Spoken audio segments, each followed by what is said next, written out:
दोस्तों नमस्कार। जैसा कि हम आपको बता रहे हैं कि सूरा अल-काफ जो कुरान की आयतों का खुलासा करते हैं कि कुरान की आयतें किस तरह से झूठ आडंबर पर आधारित हैं और उन्हीं आयतों को मान मान कर हमारे मुस्लिम भाई अपनी ज़िंदगियां ख़राब कर रहे हैं।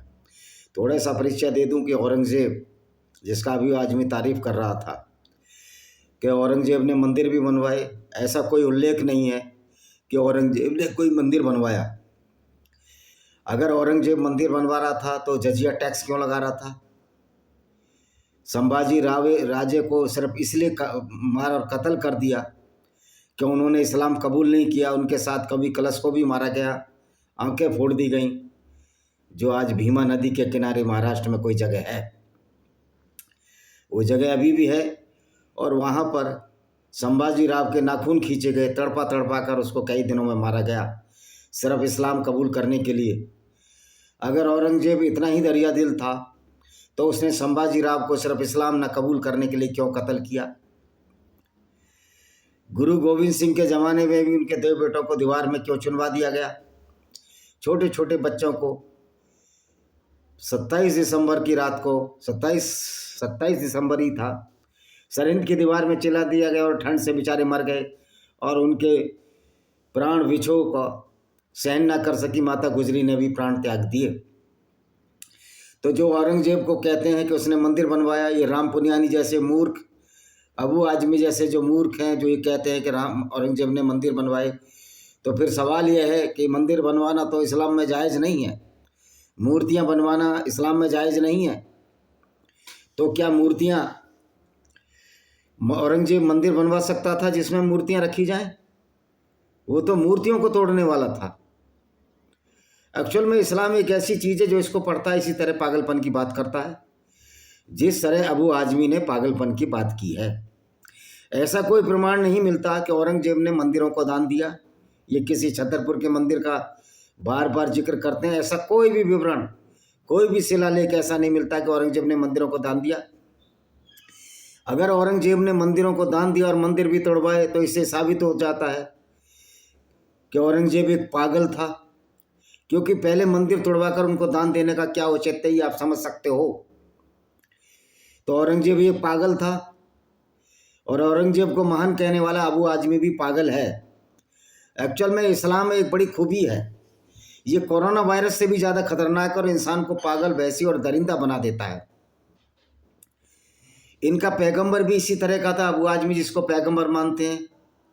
आज मैं आपको किरफा का एक किस्सा सुनाता हूँ, जो सच्चाई है कि मोहम्मद ने किस तरह एक औरत को 2 ऊँटों के बीच में बांधकर ऊँटों को विपरीत दिशाओं में छोड़ दिया था और वो 80 साल की औरत किरफा मारी गई।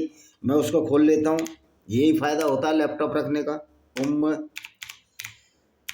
किरफा, इसको खोल के फिर बताता हूँ कि किरफा किस तरह मारी गई। तो औरंगज़ेब तो जब इनका पैगंबर ही इसी तरह का मूर्ख व्यक्ति था, तो फिर इससे कैसे अंदाज लगाओगे कि अबू आजमी एक अच्छा व्यक्ति होगा? ये लोग इसी जहनीत के शिकार हैं, ये लोग इसी पागलपन के शिकार हैं। तो पहले हम इनके पैगंबर, जिसको कि ये प्यारा रसूल कहते हैं, जिसकी सुन्नत पर चलने की बात कहते हैं, उसकी जो घिनौना अत्याचार था, जो 80 साल की उम्र में एक औरत को इसने 80 साल की थी, उसको 2 ऊँटों के बीच जिंदा चिरवा दिया। आप उसकी घटना का उल्लेख करते हैं। तो किरफा इस्लाम के पैगंबर मोहम्मद की समकालीन एक बुजुर्ग महिला थी। ये इनकी किताबों से ही पढ़ रहा हूँ मैं। कहा जाता है वे अल-कुर्रा की घाटी में बनु फजारा नामक एक बुतप्रस्त जनजाति से ताल्लुक़ रखती थी। बुतप्रस्त मतलब जो मूर्ति पूजा करते हैं, जिसमें हिंदू भी आते हैं। तो इसलिए कहता हूँ इस्लाम को मानने वाले सारे पागल ही होते हैं, ज़हनी तौर पर पागल होते हैं। इनको कुरान की आयतों की ज़रूरत नहीं है। सर्वप्रथम तो ये जितने भी मौलाना हैं जो मस्जिदें चला रहे हैं, जो मदरसे चला रहे हैं, इनको जेल में डालना चाहिए। और ये कार्य पूरी दुनिया के स्तर पर होना चाहिए। और इनमें इतना भय पैदा कर दें हम लोग कि सरतन से जुड़ा क्या फतवे के नारे लगाएं। जो भी मौलाना फतवे के नारे लगाए उसको मस्जिद में जाकर वहीं इसको सबक सिखाया जाए। ये जब तक हम में ताकत नहीं आएगी तब तक हम इस लड़ाई को नहीं जीत सकेंगे। तर्क से तो बहुत सारे लोग, 2 करोड़ लोग आज इस्लाम छोड़ चुके हैं। ये हमारी जीत है, ये इंसानियत की जीत है। और हम उन एक्स मुस्लिमों को और उन मुस्लिम भाइयों को भी सपोर्ट करें जो इस्लाम की गुंडागर्दी के खिलाफ खड़े हो रहे हैं, जो पैगंबर को नहीं मानते, रसूल को नहीं मानते और उसकी ऐसी हैवानियत भरी बातों को नहीं मानते जो इंसानियत के बहुत खिलाफ हैं। कुरान में तो सैकड़ों ऐसी बातें हैं। तो हम बनु फजारा जाति की जो महिला थी, अल कुरफा, उम्म कुरफा, बुत परस्त जनजाति से ताल्लुक़ रखती थी। बुजुर्ग महिला को अपने कबीले की मुखिया भी कहा जाता था, जिसे मोहम्मद और उसके अन्नाई ने जब ये लड़ाई लड़ते थे इसको छापा, जिसको ये जिहाद बोलते हैं। जिहाद एक गुंडागर्दी है जो औरतों को लूटने के लिए, उनके धन दौलत को लूटने के लिए होती है। उन पर कब्जा करने के बाद बेरहमी से मार दिया गया। ये हमला 622 ईस्वी में मोहम्मद के हिजरा के मदीने में लगभग 6 साल बाद हुआ था। मोहम्मद को 622, मोहम्मद 600 प्रवास के मदीना में 6 साल बाद 622 में हुआ था। अच्छा, 622 में मोहम्मद ने हिजरा किया तो ये 628 में हुआ था। पारंपरिक स्रोत बताते हैं कि साथियों ने मुकरबा को ऊँट के एक जोड़े से बांध दिया, एक ऊँटनी इधर एक ऊँट इधर, और जिन्हें विपरीत दिशाओं में दौड़ाने से 2 टुकड़े हो गए। देखिए, मोहम्मद के पहले जीवनी लेखक इब्ने इसाक है, जिसमें सीरत रसूलुल्लाह है।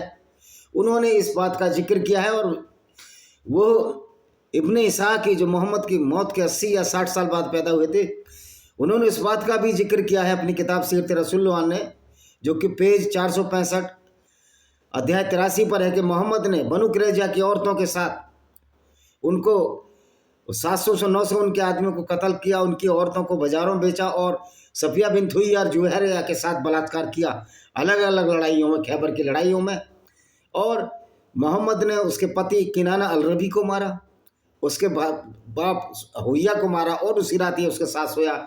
ये इतना निकम्मा और नीच प्रवृत्ति का व्यक्ति था जिसको इतने सारे लोग कहते हैं कि सरतन सुजदा कर देंगे। मोहम्मद की ब्लेसफेमी है, ये ब्लेसफेमी है। ये अच्छी बात थी इस तरह के क्रियाकलाप करना। तो इसमें कहानी बताते हैं जो जैद ने वादी अल कुर्रा पर हमला किया, जहां उसकी मुलाकात बनु फजारा से हुई और उसके कुछ साथी मारे गए, वह खुद घायल हो गया। साद बी हुदैल के एक सदस्य वार्ड बी अम्मा बी मदासा को बद्र के एक सदस्य जिसका नाम साद बी हुदैम था ने मार डाला। जब जैद आया तो उसने कसम खाई कि वह फजारा पर हमला करने तक कोई वजू नहीं करेगा, क्योंकि लूटते थे तो मारे भी जाते थे। मोहम्मद का तो उहद की लड़ाई में दांत भी तोड़ दिया। और जब अपने घावों से ठीक हो गया तो रसूल ने उसे एक सेना के साथ उसके खिलाफ भेजा। उसने वादी अल कुर्रा में उनसे लड़ाई की और उनमें कुछ को मार डाला। कैस बी अल मुसर अल यमुरी ने मसदा बी हकमा बी मलिक बी हुदैबा बी बद्र को मार डाला और उम करपा फातिमा को बंदी बना लाया। वह बूढ़ी औरत थी, मालिक की पत्नी थी। उसकी बेटी और अब्दुल्ला बी मसदा को भी बंदी बना लिया गया। अब क्या हुआ देखिए, सुनिए। ये इब्ने इसाक में लिखी हुई है सीरत रसूलुल्लाह मोहम्मद के जीवन में जो किताब लिखी है उसमें इसका जिक्र है। मोहम्मद के योद्धाओं द्वारा उम कुरफा को मारने के लिए इस्तेमाल की गई क्रूर विधि का वर्णन अल तबरी के इतिहास में भी दिया गया है। अल्लाह के रसूल ने जैद को वादी कुर्रा भेजा, जहाँ उसका सामना बनु फजरा से हुआ। फजरा एक कबीला था, बनु कबीले को ही कहते हैं। उसके कुछ साथी मारे गए और जैद को घायल अवस्था में ले जाया गया। वार्ड को बनु बद्र ने मार डाला। जब जैद वापस लौटा तो उसने कसम खाई कि वह जब तक फजरा पर हमला नहीं कर लेता। जैद कौन था? यही मोहम्मद का दत्तक पुत्र, जिसकी पत्नी को मोहम्मद ने नग्न अवस्था में देखा और उसका काम वासना जाग उठी और शादी कर ली और एक आयत उतार दी कि दत्तक पुत्र नहीं होता, जिसका नाम जैनब था। और ये जैनब जब चमड़े का काम कर रही थी तो मोहम्मद मदीना में गप्पे हाँक रहा था, तो एक औरत निकली मोहम्मद की, फिर काम वासना जाग उठी और जैनब के साथ इसने इंटरकोर्स किया दिन में ही। और फिर वहाँ जाकर अपने साथियों से बोला कि औरत कितनी खराब होती है जो औरत गली से निकल रही थी, काम वासना को जगह देती है। तो इस तरह का ये मोहम्मद था। तो उसने कसम खाई कि वो जब तक फजरा पर हमला नहीं कर लेता उसके सिर पर कोई भी नहाया हुआ कपड़ा नहीं होगा। उसके ठीक होने के बाद मोहम्मद ने उसे फजरा बस्ती के खिलाफ एक सेना के साथ भेजा। वह कुर्रा में उनसे मिला, उन्हें हतायत किया और उम्म कुरफा को बंदी बना लिया, जो कि एक 80 साल की बेटी थी। 80 साल की औरत थी और की एक बेटी और अब्दुल्ला बिन मसदा को भी बंदी बना लिया। ज़ियाद बिन हरित ने, ज़ैद बिन हरित वही जो इतना मूर्ख व्यक्ति था, जो दत्तक पुत्र था मोहम्मद का, अपनी पत्नी को उस ऐसे क्रूर पैगंबर को सौंप दिया जिसने इसको झूठ बोलकर एक आयत उतार ली कि दत्तक पुत्र की पत्नी से शादी कर सकता है। तो ये थी काम वासना इसकी। वह कुरान में उनसे मिला, उन्हें हताहत किया, किरपा को बंदी बना लिया। उसने किरपा की एक बेटी अब्दुल्ला बिन मसदा को बंदी बना लिया। ज़ैद बिन हरित ने कैस को उनको मारने का उपदेश दिया, वहाँ उसने बेरहमी से मार डाला। तो किरपा को कैसे मारा? उसके दोनों पैरों को रस्सी से बांध दिया और रस्सियों को 2 ऊँटों से बांध दिया और उन्होंने उसको 2 भागों में बांट दिया। अल तबरी माइकल किस्वे अनुवाद, जो माइकल किस्वे ने जो अनुवाद किया अल तबरी के इतिहास इस्लाम की विजय में, ये पेज नंबर 95-97 में इसका वर्णन है। इब्न इसाक ने आगे बताया, किरपा की बेटी जिसे बकस दिया गया था और उसे बंदी बना लिया गया को मोहम्मद के एक साथी की दुल्हन के रूप में पेश किया गया। ये तो इनका खानदानी धंधा था। फिर वे किरपा की बेटी और मसादा के बेटे को रसूल के पास ले गए। किरपा की बेटी सलमा बिन अल अकवा की थी जिन्होंने उसे ले लिया। वह अपने लोगों के बीच सम्मान की स्थिति रखती थी। अरब लोग कहते थे, अगर तुम किरपा से ज़्यादा शक्तिशाली होती तो तुम इससे ज़्यादा कुछ नहीं कर सकती थी।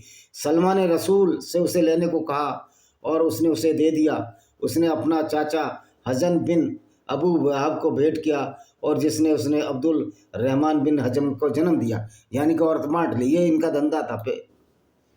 इब्न इसाक के अनुसार किरपा अपने लोगों के बीच उच्च स्थान रखती थी।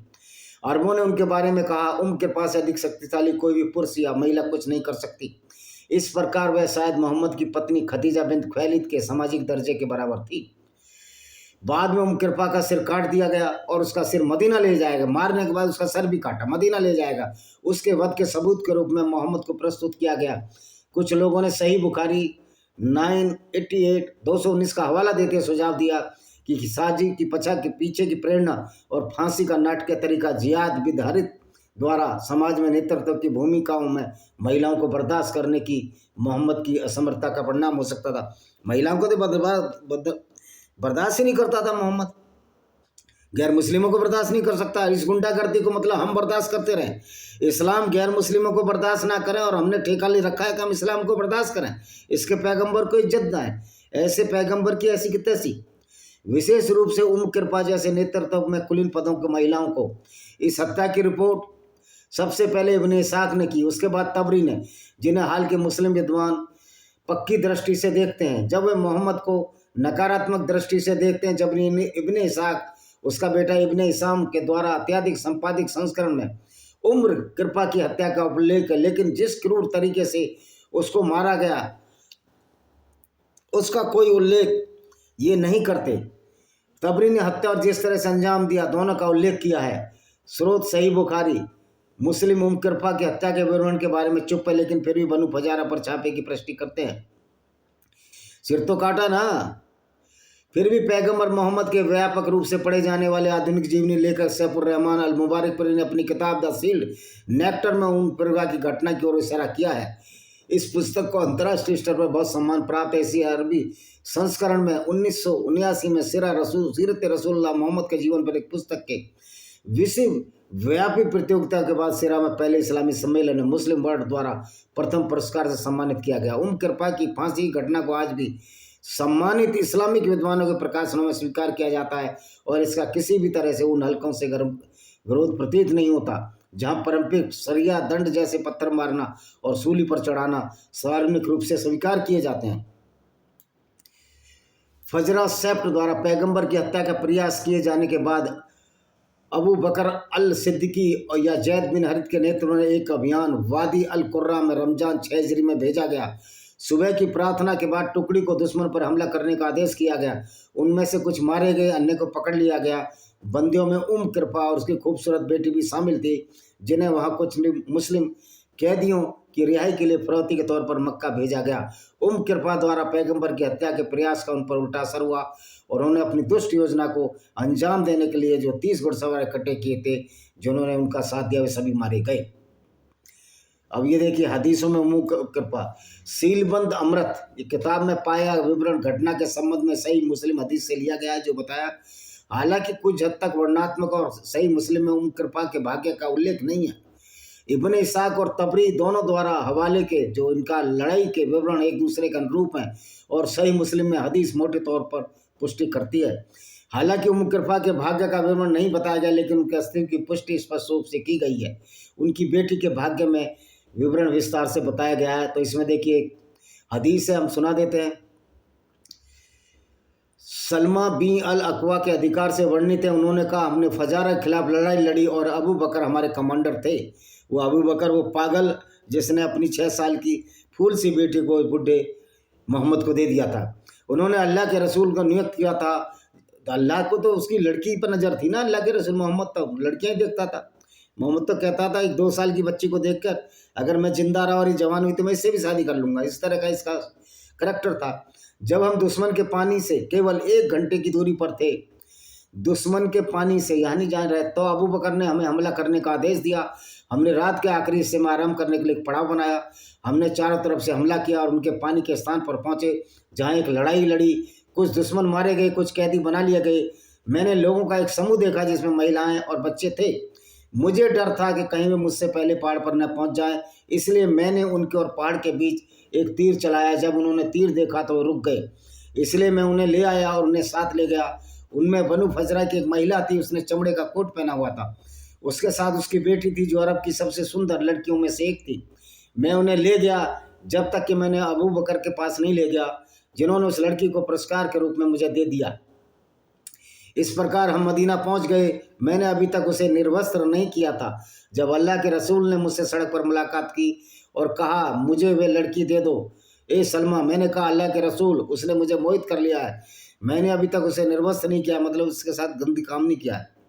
अगले दिन जब अल्लाह के रसूल ने मुझे फिर सड़क पर मिले तो उन्होंने कहा, सलमा मुझे वो लड़की दे दो, भगवान अल्लाह आपके पिता का आशीर्वाद दे। मैंने कहा, वह आपके लिए है। अल्लाह के रसूल, अल्लाह की कसम, मैंने अभी तक उसे निर्वस्त्र नहीं किया। अल्लाह के रसूल ने उसे मक्का के लोगों के पास भेज दिया और उसे कई मुसलमानों के लिए फिरौती के रूप में सोच दिया, जिन्हें मक्का में कैदी के रूप में रखा गया। तो ये मोहम्मद था। सही मुस्लिम के विवरण में थोड़ा बहुत अंतर है। अच्छा, एक योग्य आगे आप देखिए जो नई जो खोजें हैं, तो आपने देखा कि किस तरह से मोहम्मद ने एक औरत को बनु फजारा कबीले की और उम्मे कृपा को 2 ऊँटों के बीच छुड़वा दिया।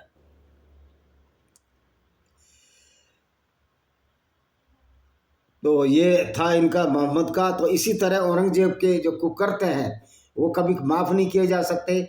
और भाई औरंगजेब ही क्या, जब इनका पैगंबर इस तरह के काम करता था। एक बहुत पुरानी कथा है, गांव में एक लड़का सड़क पर खड़े होकर, जब वो बड़ा हो गया, रास्ते पर खड़े होकर, नॉर्मली कच्चे रास्ते होते हैं गांव में, वो पेशाब कर रहा था।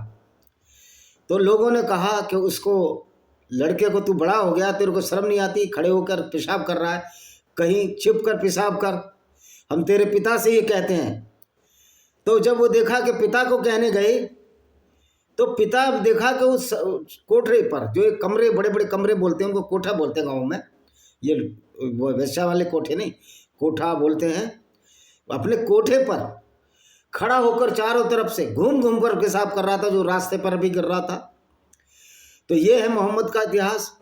जब मोहम्मद, आप उस बाप की जगह उस मोहम्मद को रखो और बेटे की जगह इसको अबू आजमी को रख लो या औरंगजेब को रख लो, तो इनकी तो सीरत ही ऐसी, इनका तो खानदान ही ऐसा है। वो औरंगजेब जिसने संभाजी राव को कत्ल किया सिर्फ इसलिए कि उसको मुसलमान नहीं बना, उसने इस्लाम कबूल नहीं किया, उसके साथ कभी कलश को मार डाला, गुंडा टैक्स लगाया, गुंडा जो रंगदारी लगाई जिसको कि जकात कहते हैं, और इसी को ही अबू आजमी जैसे, डॉक्टर राम पुनियानी जैसे मूर्ख लोग जो अपने आप को पढ़ा लिखा और समझदार समझते हैं, वो सोचते हैं कि औरंगजेब एक महान था।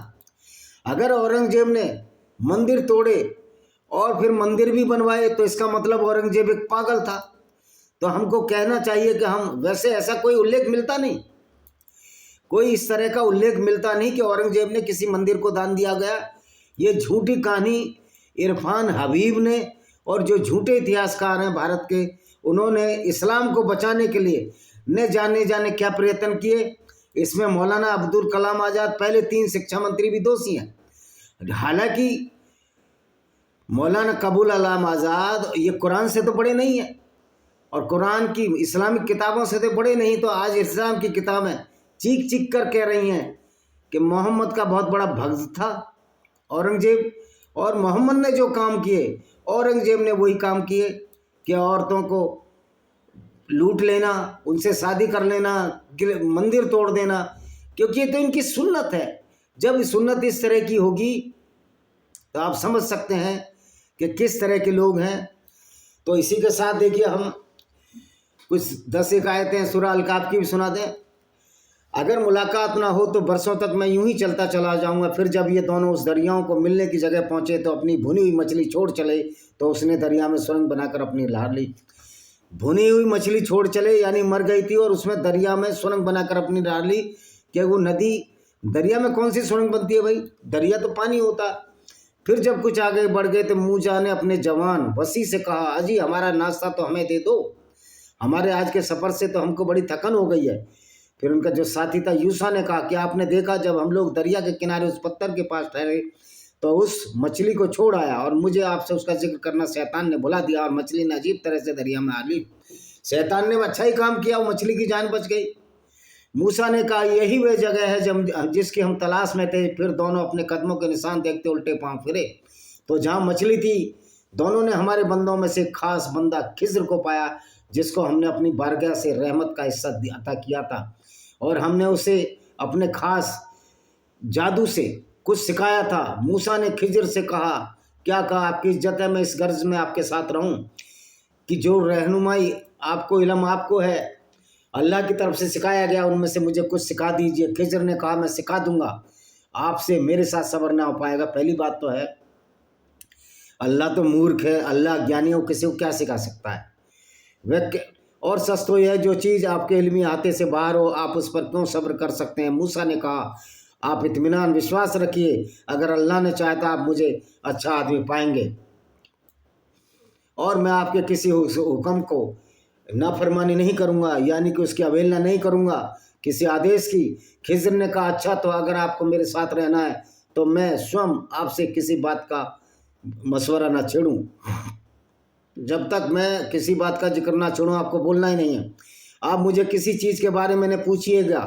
गर्ज ये दोनों मिलकर चल खड़े हुए, यहाँ तक कि एक दरिया में जब दोनों कश्ती में सवार हुए तो खिज्र ने कश्ती में छेद कर दिया। मूसा ने कहा आपने तो गजब कर दिया, क्या कश्ती में इस घर से सुराख किया कि लोगों को डुबा दीजिए, ये तो आपने बड़ी अजीब बात की है। खिज्र ने कहा क्या मैंने आपसे पहले ही नहीं कह दिया था और आप मेरे साथ हरगिज़ सब्र न कर सकोगे। मूसा ने कहा अच्छा हुआ, जो हुआ सो हुआ, आप मेरी गिरफ्त न कीजिए, मुझे छोड़ दीजिए, मुझे इस मामले पर सख्ती ना करिए। खैर ये तो हो गया। फिर दोनों आगे चले, यहाँ तक कि दोनों एक लड़के से मिले तो उस बंदे अल्लाह ने उन्हें जान से मार डाला। मूसा ने कहा हे अल्लाह, क्या आपने एक मासूम शख्स को मार डाला? हम किसी के खौफ के बदले में नहीं, आपने तो यकीन एक अजीब हरकत की। तो बात यह है कि मोसेस जो है अल्लाह को मानता ही नहीं था। मोसेस अल्लाह को नहीं मानता, तो जो झूठ गढ़ा गया है ये कुरान में, ये इतना बड़ा झूठ गढ़ा गया है। ये कुरान एक झूठों की किताब है।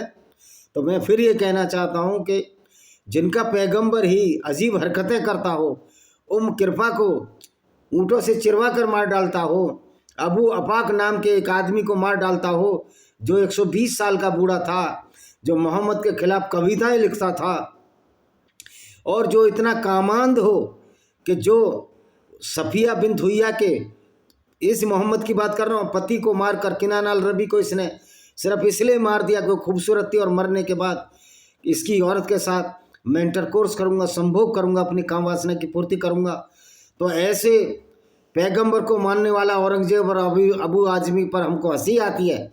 और जो लोग सो कॉल्ड हिंदू बनते हैं जैसे डॉक्टर राम पुनियानी जैसे लोग, वो जो इस्लाम की दिफा करते हैं, इस्लाम की सच्चाई को बताने से डरते हैं, तो ऐसे राक्षसों का भी एक दिन अंत होगा और समाज इनको माफ़ नहीं करेगा। किस तरह इन्होंने इस्लाम की दिफा करने में लोगों को झूठ बोला और डॉक्टर राम पुनियानी जी जैसे लोगों का पर्दाफाश और इरफान हबीब जैसे इतिहासकारों का पर्दाफाश हो गया, जो औरंगजेब को कहते हैं कि इसने मंदिर बनवाए थे। इसका मतलब औरंगजेब पागल था, मंदिर तोड़ने वाला फिर मंदिर बनवा रहा है, इसका मतलब पागल था। तो औरंगजेब को मानसिक बीमारी थी और वो मानसिक बीमारी उसको कुरान और इस्लाम की आयतें पढ़ने से हुई, जो अबू आजमी को भी हो गई है और जो मोहम्मद ये अकबरुद्दीन ओवैसी, असुद्दीन ओवैसी, ये सब जो जहनी मरीज हैं, भारत में नहीं पाकिस्तान में भी ऐसे जहनी मरीज हैं जो फ़क्र है शुक्र अल्लाह का कहते हैं। तो उस अल्लाह की ये वंदना करते हैं जिसने ऐसा पैगंबर दिया जो लुटेरा था, कातिल था, हत्यारा था, बलात्कारी था। तो इन जहनी मरीजों को, इस्लाम के मानने वाले जहनी मरीजों को, जिनको बीमारी हो चुकी है जो कोरोना वायरस से भी ज़्यादा खतरनाक है, मानसिक चिकित्सालय की ज़रूरत है, या उनको कुरान को ढंग से पढ़ने की ज़रूरत है, अपने दिमाग का उपयोग करने की ज़रूरत है। अगर कुरान को आप दिमागी तौर पर अच्छी तरह से खुलकर नहीं पढ़ते हो तो आप जहनी मरीज हो जाते हो, आप झूठी बातों में विश्वास रखते हो, औरंगजेब को अच्छा बताते हो, पैगंबर को अच्छा बताते हो। राम पुनियानी जैसे लोग ये मानसिक तौर पर बीमार हैं, इनका इलाज मानसिक चिकित्सालय में होना चाहिए। हम साबित कर देंगे कि किस तरह इरफान हबीब जैसे इतिहासकारों ने इस इतिहास का मटिया मेट किया और उस इस्लाम को बचाने की कोशिश की। जो इस्लाम की आइडियोलॉजी, विचारधारा कभी सुरक्षित हो ही नहीं सकती, क्योंकि इनके कुरान और हदीस चीख चीख कर कह रही हैं कि हम न तो हमारा अल्लाह दयालु है, न रहमान है, न दया करने वाला है, बल्कि वो तो क्रूर और अत्याचारी है। गैर मुस्लिम की औरतों को लूटने के लिए पैगंबर को आदेश देने वाला है और पैगंबर को कहता है कि उम्म कुरैश जैसी औरत को बीच में से चीर दो। औरतों से बलात्कार करने वाला, औरतों को कत्ल करने वाला, अस्मा बिनते मरवान को कत्ल करने वाला, 120 साल की अबू अफाक को कत्ल करने वाला, काब बिन अशराफ को धोखे से मरवाने वाला पैगंबर, जब इनका पैगंबर भी हो तो किसी भी अबू आजमी जैसे लोग झूठ बोलें, इसमें कोई आश्चर्य नहीं होना चाहिए। लेकिन सबसे बड़ा आश्चर्य वो होता है जिनको इस्लाम की ABCD नहीं आती। डॉक्टर राम पुनियानी जैसे लोगों को वो भी इस्लाम के बारे में चर्चा करते हैं। इसी के साथ मैं इस वीडियो को विराम देता हूँ। ये मेरी किताब पढ़िए, विनेवस fangs of cobra by Vijay Kumar Pal. इसमें सब कुछ लिखा हुआ है कि किस तरह लोगों की इस्लामी गुंडागर्दी की वजह से औरतों के साथ बलात्कार हुए, और कुरान की इन सब आयतों का हवाला दिया है। ये अमेजॉन, फ्लिपकार्ट पर उपलब्ध है। वंदे मातरम, जय हिंद, आपका दिन शुभ हो।